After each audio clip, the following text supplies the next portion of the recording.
all the great things in other high achievers' lives, all the reasons that these successful people that you look up to, that you aspire to be like, are the way they are, have all come from a place of being uncomfortable. That's just a fact. Single biggest reason why people have bad days is because they start them off by looking around at everybody else and seeing what they're doing instead of having the focus and the discipline to actually start your day off with you in control. Because everywhere I look and everywhere I see in today's society, everybody's doing everything they can to be more comfortable. They're looking for the more convenience. They're looking for the quicker. They're looking for the faster. Don't ask for security, ask for adventure. And see, it's not important how long you live. What's important is how you live. You know, I think people are always looking for some sort of, remedy or some shortcut that's going to make them be able to do things that are hard easier. But no, they're hard things for a reason. So they're going to be hard. If they were easy, everyone would do them. We go through life trying to seek security and not coming outside of our comfort zone, and we take most of our stuff with us to the grave. Ask yourself, what's blocking you? What's preventing you from acting? Why don't you have the courage to handle that?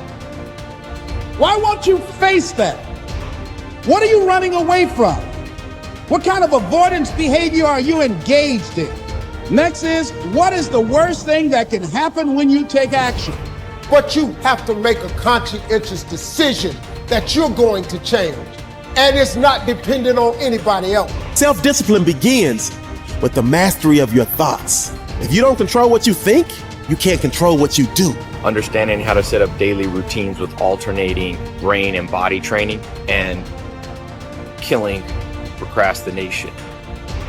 Each and every day that you are breathing in this world, each and every day that you are doing something in this world, you should be focusing on getting better, not worse. Show me your character. Remain disciplined. Stay strong. When it all seems hopeless, keep plugging away. Nothing can stop you if you don't stop for anything. Don't stop for anything. Never break your discipline. Remain faithful to yourself and your vision. You should be understanding that, hey, I can't be this same person on a day in, day out type of way. I got to keep focusing and going further and going harder and going stronger and pushing myself until there's nothing else left to push forward. Okay, so let's say you pick a level of competition where you're always winning. It's like, well, all that means is you've picked the wrong level of competition. Yes. Because, let's say you're a grandmaster chess player and all you do is play amateurs, and every night you go home and congratulate yourself on what a genius you are because you just stomp these people left, right, and center. It's like, you're not a genius, you're a dimwit. Right. What you should be doing is playing people who are beating you as much as you can tolerate. Right. So maybe that's 40% of the time, maybe it's 60% of the time. But that way, because to be a winner, you want to be disciplined, you want to know what you're doing, and then you want to be on the edge where your skills are being developed. And if you're going to be on the edge where your skills are going to be developed, you're at a place where losing is always a possibility, because otherwise you're not pushing yourself beyond your current capacity. And so one of the things that I've outlined in 12 Rules for Life is a theory of meaning. Because meaning, as far as I'm concerned, the sense of meaningful engagement is the antidote to malevolence and suffering, essentially. Because you want to have a life that's so engaging that you think, despite the fact that I'm limited and that we're mortal and that life is tragedy and there's evil in the world, despite all that, this is worth doing.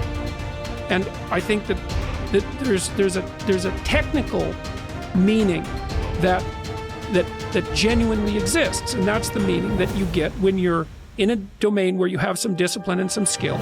So you're laying out your competence and your ability, but you're simultaneously pushing yourself to develop past where you are.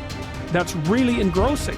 What that is doing is expanding your competence. And so life is suffering and betrayal in many senses of the word.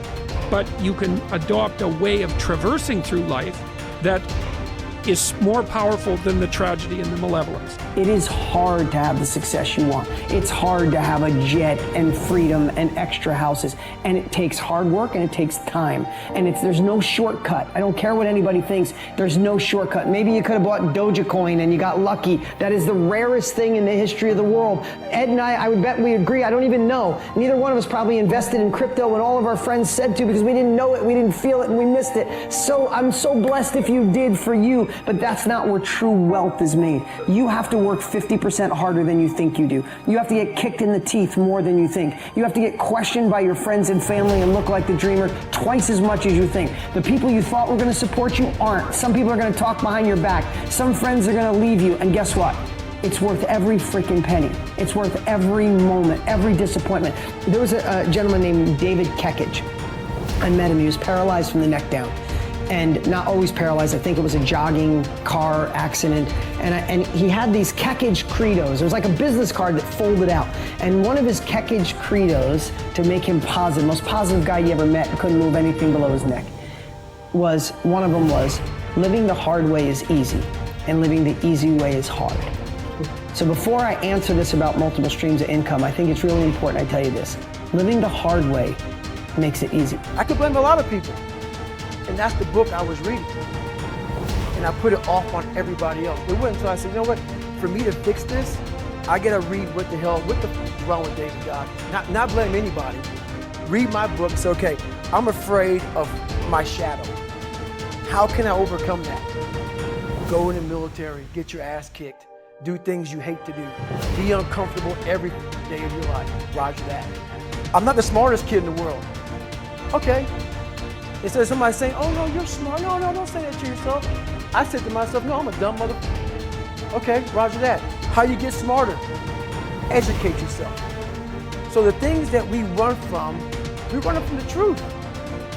We're running from the truth, man. So the only way I became successful was going towards the truth. As painful and as brutal as it is, it changed me. It allowed me to become, in my own right, who I am today. If you do what other successful people do over and over again, nothing can stop you from eventually enjoying the same rewards that they do. But if you don't do what successful people do, nothing can help you.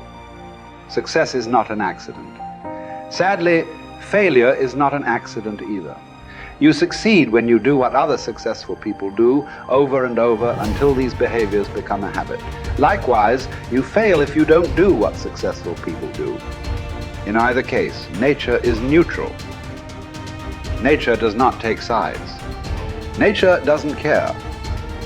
What happens to you is simply a matter of law. The law of cause and effect. You can look at yourself as a machine with a default mechanism. Your default mechanism is the almost irresistible attraction of the expediency factor. In the absence of self-discipline, your default mechanism goes off automatically. This is the main cause of underachievement and the failure to realize your true potential. When you are not working deliberately, consciously, and continuously to be and have those things that constitute success for you, your default mechanism is at work. You end up doing those fun, easy, and low-value things in the short term that lead to frustration, financial worries, and failure in the long term. One of the most important requirements for success, once you have decided what it is that you want, is the quality of willingness. Successful people are willing to pay the price, whatever it is and for as long as it takes, until they achieve the results they desire. Everyone wants to be successful.